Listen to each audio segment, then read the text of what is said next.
Keep moving, watch out for the hunters, and don't forget to send in your daily videos. Here are 19 reasons to read The Running Man.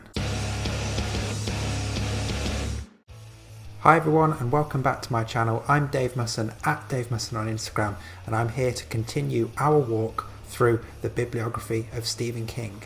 Or, in the case of this particular video, we're increasing speed to a bit of a run because we've reached 1982 and The Running Man. Okay, the hunters are after us, so let's not waste any more time. Here are 19 reasons to read this, the fourth Bachman book, and, as always, some spoilers ahead.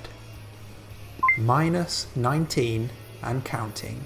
So this is the last of the stories collected in the Bachman books, but not quite the last Bachman book before King was outed. That went to thinner. Anyway, the hook of this one is similar to The Long Walk. Dystopian future, sick and twisted reality TV show where the contestants generally die. Except in The Running Man, instead of it being a race, people are on the run from some hunters sent out by the TV network. But, of course, if they get caught, they die. Lots of dying. Minus 18 and counting. So there are a bunch of interesting rules for contestants competing in The Running Man. They get a 12-hour head start from the hunters, they have to send in 2 videos a day, and they get $100 for every hour in which they stay alive. They also get a bonus $100 for any hunters that they manage to kill. And if they manage to survive for 30 days, they get the grand prize of $1 billion. Which nobody has ever won. Something to root for as a viewer though, right? Minus 17 and counting. No actually, because the bosses at the TV are twisted, sick little fuckers, they offer a cash reward for any member of the public who gives them information about the whereabouts of the contestants on the show. Minus 16 and counting. So we'll come back to the plot in just a moment, but let's take a few seconds to talk about the writing of this book. King wrote the whole thing in just 1 week. For comparison, he usually takes 3 months to do a novel. 1 week. In the introduction he wrote for the 1996 version of the Bachman books, King talks about The Running Man as being, and I quote, "a book written by a young man who was angry, energetic, and infatuated with the art and craft of writing." Minus 15 and counting. That passion doesn't mean it's particularly good though. I mean, it's probably better than Rage, and it's certainly better than Road Work, but that's not exactly saying much, is it? Minus 14 and counting. So the chapters are structured in a somewhat different way to his other books. Instead of being chapter 1, chapter 2, etc., they start at minus 100 and counting, and then count down throughout the book, all the way down to 0. It's cute for a few pages, then pretty tiresome, and then by the time you're at like minus 37 and counting, it's really fucking annoying. As you've probably realised because I've been doing it for the start of each point in this video. Don't worry, I'm going to stop now. I've made my point. Our hero is Ben Richards, who is left with little choice but to go on the show. He needs to earn money for his family. His daughter is ill, he's lost his job, and his wife has been forced to go into prostitution just to earn them a bit of cash. He is a desperate man, and that does leave you wanting him to succeed. Of course, the TV network fucking murdered his family before he even started running on the show, so everything he does in the book was all for nothing. Lovely. If you've seen the Arnie movie of the same name, a movie that is just about the most 1980s movie you could ever wish to see, you might think the Ben of the book was also going to be a beefcake, but actually he's built much more like me, a scrawny fucker.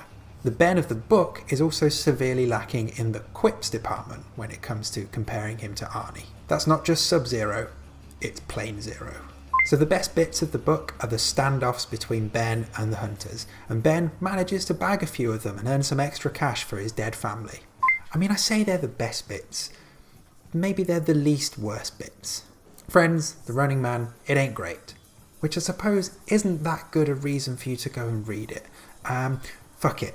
Let me explain. I think it's good enough to read once, but maybe not twice. Actually, the bit towards the end where Richards is on the plane and he's trying to hold his own guts in the whole time, that's pretty good.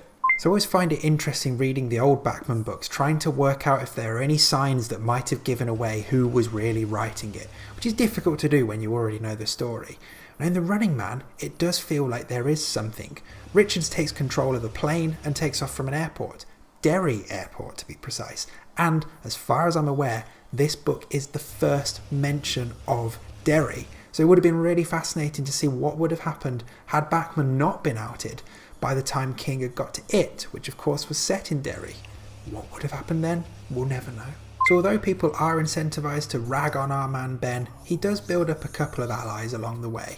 The first one being the brilliantly named Bradley Throckmorton.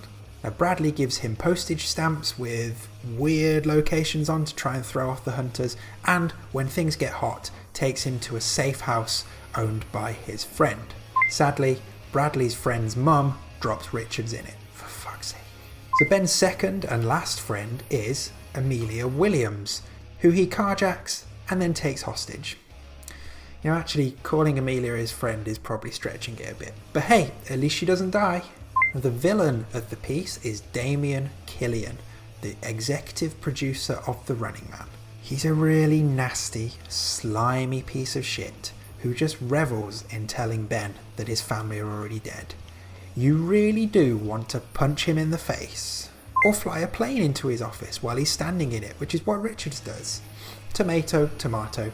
Lastly, this one is worth a read because we get to see Ben set a new record for survival time on The Running Man. He beats the previous record of 8 days and 5 hours with plenty to spare. Way to go, Ben! Sorry your family's dead. And sorry you had to die too. But you're still a winner in my eyes. So there you go, 19 reasons to read The Running Man. Let me know what you think of the book in the comments below. If you like these videos, feel free to check out my channel, there's plenty more, and maybe consider subscribing as well so you don't miss any in the future. And if you want to come and say hi on Instagram, I'm at Dave Musson. You might also have noticed the music in the background. That's my band Chapter 19 and it's our song Stephen, which is a song about Stephen King. If you liked what you heard of that, then there's a link to find it on Spotify in the description below. If you didn't like it, just keep that to yourself. Thanks for watching as always. Next time we will be starting an epic quest.